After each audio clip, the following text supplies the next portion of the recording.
When it comes to a Grindstone release, you're probably going to fall into one of two camps. You're either going to absolutely love it or think it's the most ridiculous thing you've ever heard. I'd like to know where you stand on this release, Mike. Okay. Right. Well, Curta'n Wall. It's one of those projects that I've sort of checked out a number of times, and I've got no further than maybe 30 seconds into one song, and then been like, no. But I was quite excited about doing this because I've always wanted to give this a chance, and Yeah. because it's been for the show, I've had to do it, and I had a surprisingly very, very good time with this. I really, really enjoyed myself.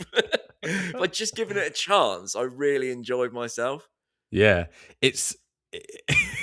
I mean, I'm in the same boat. It's so ridiculous. Like, I mean, does it start off with like a It's kazoo? good though as well. It is good. It is good.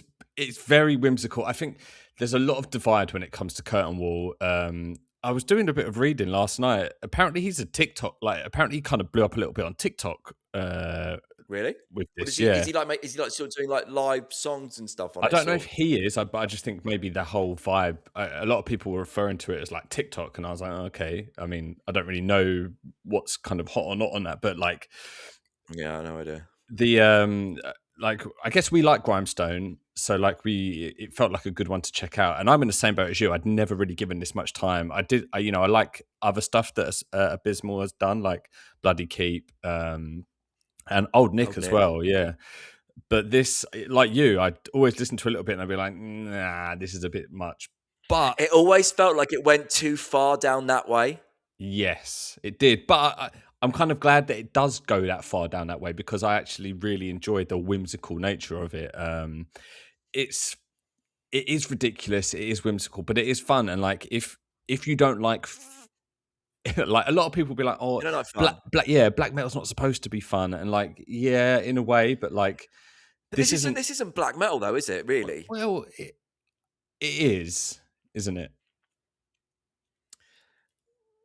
Uh, I mean, it's a mixture of a lot of things. There's a black metal influence in there, but in general, it's a lot of other things, isn't it? It's quite unique in its own in what it's trying to do. Yeah, true. You've got like kind of very it's very medieval melody based folk influence going on. But it is all wrapped Got up old with school heavy metal and stuff in there as there well. is a lot of old school heavy metal, especially some of the riffs in it. Got But punk sort of influences too, garage punk type yep, stuff as well. yep, all those ones. A bit of kazoo to start with, and Bit of kazoo, a belch sample, and then even a little remix, little fart sample, little fart sample, and a remix at the end. So listen, let's and a remix at the end. God, I can't wait to talk about that. so let's just get into it. So it starts off introduction to the program, which is like it's great.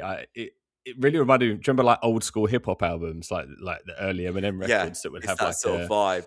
yeah with the kazoo Yeah. like. "Brr, brr, brr, brr." I You thought got like a sort of squelchy fart noise, and then you got that guy. You got that guy who sort of welcomes you to the EP. yeah, I think they say on this one, and I don't know. It just sets it up so well for what you're getting. Basically, it really is. Yeah, yeah, it really is the right note to start on if absolute you're gonna do like an intro.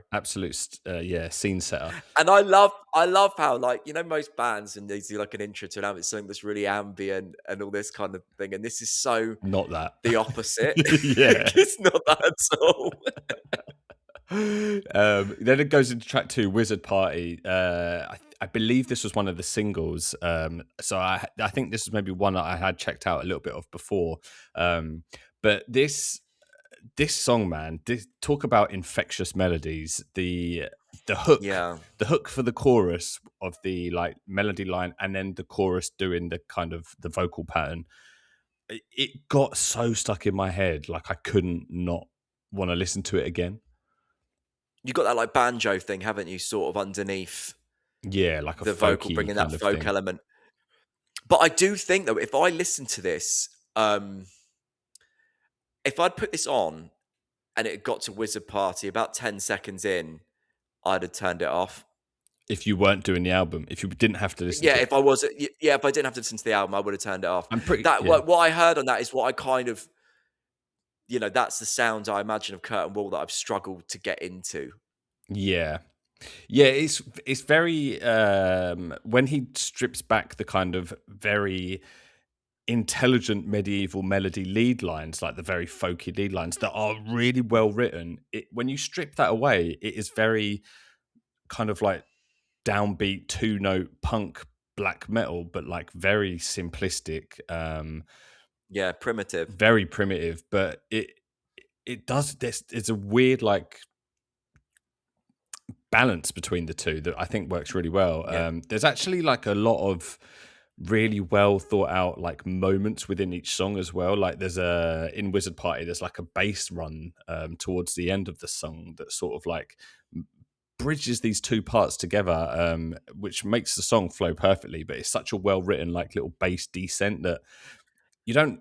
He's very well. He's very musically gifted. I think this guy Abysmal Spectre. Yeah, it's interesting because he really does skirt that line between you can have these moments that are so primitive sounding, and then he'll bring in something quite intelligently written Yeah, as the next section. Then it will go back into this sort of primitive sounding, as you said, very stripped back, sort of musically.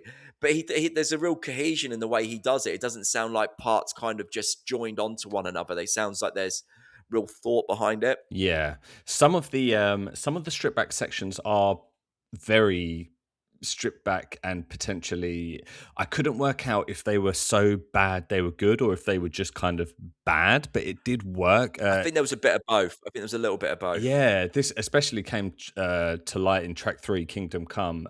It felt a bit more like down and dirty, that kind of punky element. The Yeah. song like picked up in tempo like continuously until it went into a more punky moment. But there was a riff around 50 seconds, Mike. I was like, this riff is fucking so bad, but it kind of worked in Is the that when he brings context. the synth in? Oh, Mm, I know the bit. No, I know the bit you mean. The bit that's like kind of, it's not even a riff as much. It's he's just like swiping the strings, isn't he? And then doing a sort of a pinch hum on yeah, it. yeah, yeah, Yeah, yeah, yeah, yeah, yeah, yeah, yeah. yeah, But then there's like a really great end melody lead line with there's like a flutter of hammer-ons, and it's just like it's like yeah, bridging that gap between like simplistic and very complex that I actually really enjoyed. Track 4, Clover's Tower. This one I thought was really cool. It was like you mentioned yeah. earlier, it has that heavy metal tendency of the riffing. The intro section had that kind of old school heavy metal riff, didn't it? hmm For me, this was the song when I started to really enjoy this album. When it got to this, was when I was like, yeah, this is actually really cool, and I'm kind of getting this now. Well, there's a kind of a lot more traditional black metal section on this around 1 minute 10. It's very Oh, it's fucking sick as I well. It's know, so I good. know. It's like it's a blast. It's What like about the blast it's the beats? only blast section on the album as well, and it's Yeah, fucking so good. And it has a really it's done really well. Yeah, there's a great synth lead line that goes over the top of it. It's so short lived, and I'm just like, why? Like, please do more of that. That was so cool. yeah. And then the end section, there's like a solo from Count Jeffrey from Count Jeffrey. Vampiric Coffin. Um, Oh, I need to go back to that. We did you that discography thing we listened to we yeah, did last year. It was really good. very yeah. He's such a good guitarist, man. So yeah, he Yeah, lent his guitar skills for a solo on this song, and then it goes into this kind of like chip tune medieval moment. yeah. I mean, it's just I love all those bits, man. I loved all of that stuff. Yeah, it's like a clusterfuck of things, isn't it? yeah, But it just yeah, works so well. yeah, Track 5, I think, was my standout, Mike. The Holy Grail. There yeah. was It's like an great. introduction of this sung vocal that worked really well within the context. The singing kind of reminded me of Gloomy Reflections. That kind of I was thinking exactly that as well. Yeah, yeah, that this lower that was that the first time he brought in that type of vocal? Because like yeah when I heard it, I was like, I really like this, and there should be more, and there is actually a little bit more of it in the album. But it's got a really good voice yeah for the style he was doing, and I thought actually when he brought that into it, it really glued everything that he's doing together. yeah yeah. I agree. There's and then there was like an ethereal vocal breakdown around one Oh, I minute. love that bit. That was my favorite bit. Yeah, but then then this sort of pan flute comes in, and I was just like, Yeah, I actually just laughed when I heard it. I was like, "What is yeah, going on here?" But it morphs into this really cool lead line, and to this solo of like I don't know what instrument was doing it. It's probably like synth, but it's meant to sound like some sort of wind instrument. yeah, Really, really cool, and then ends on like a random pinch harmonic just for good measure. And I was just like, yeah, this song was fantastic. yeah, Really cool. Track 6 is where I think a lot of people might either love or hate.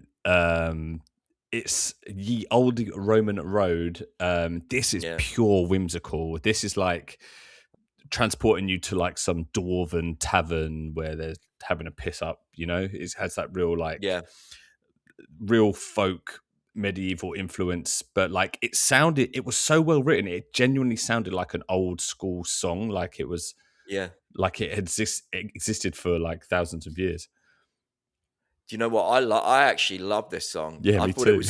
I just thought it was so, as you said, so well written. I love the chords and the chord changes. I thought all the extra instrumentation they did on it as well.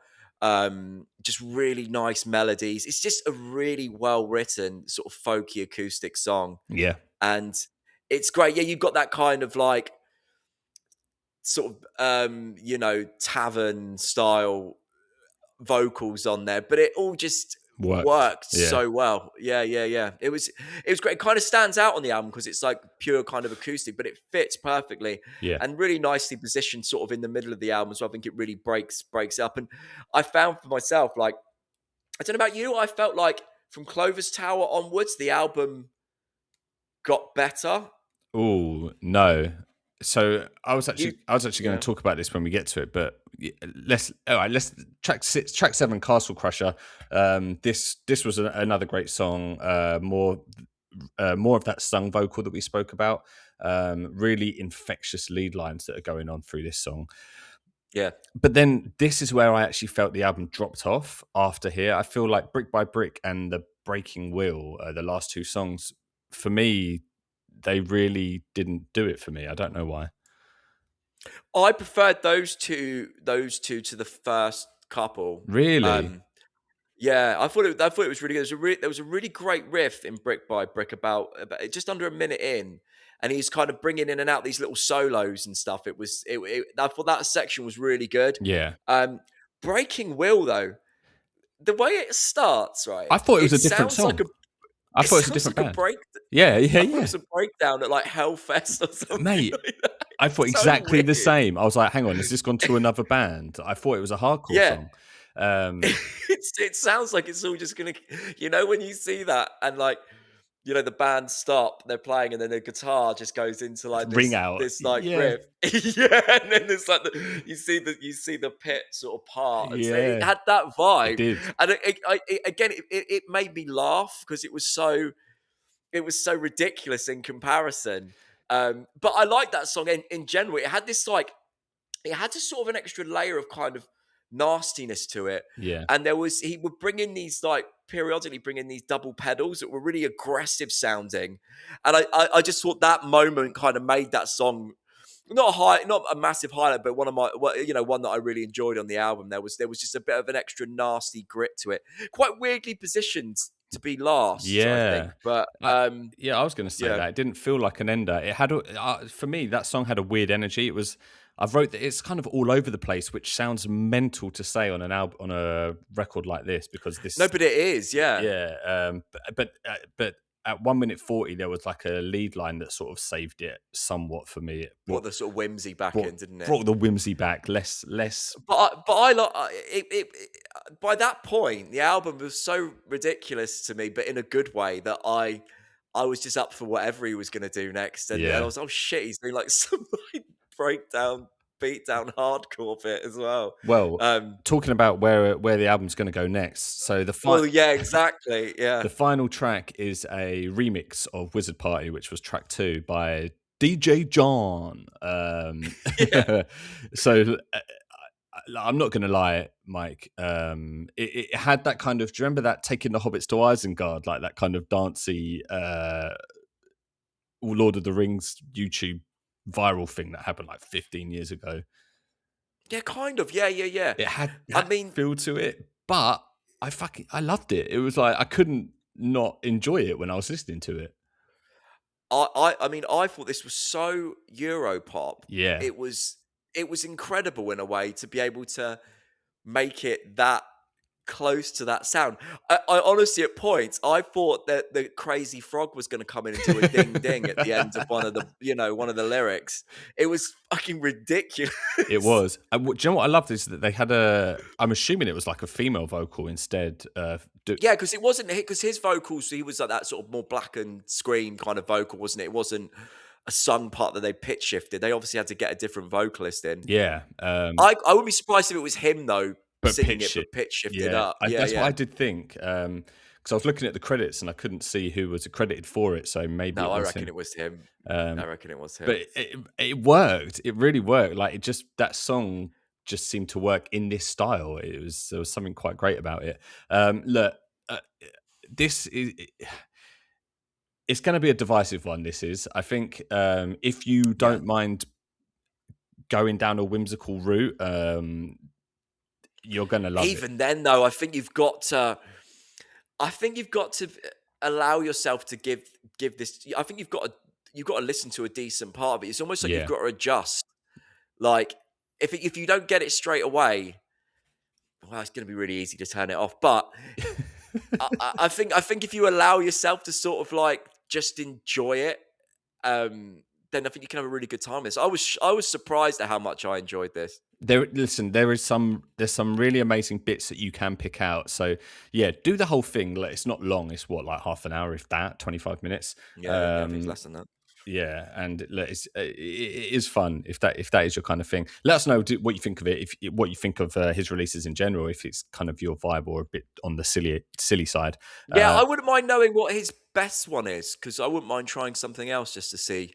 If you are a Curta'n Wall fan, let us know what the best Curta'n Mm, Wall mm, record mm. is. Yeah, so we can check it out. But yeah, if you like this kind of content, we put out videos every Wednesday and Friday covering the latest black metal releases, and we will, yeah, hit subscribe, and we'll hopefully catch you in the next one. Best of? Is it a best of one? Best What of we did? episode next. Yeah, yeah, it is actually Yeah, coming out yeah. on Friday. The March best of Best of. black metal. So yeah, stick around for that one, and we'll hopefully catch you in that one. Ciao.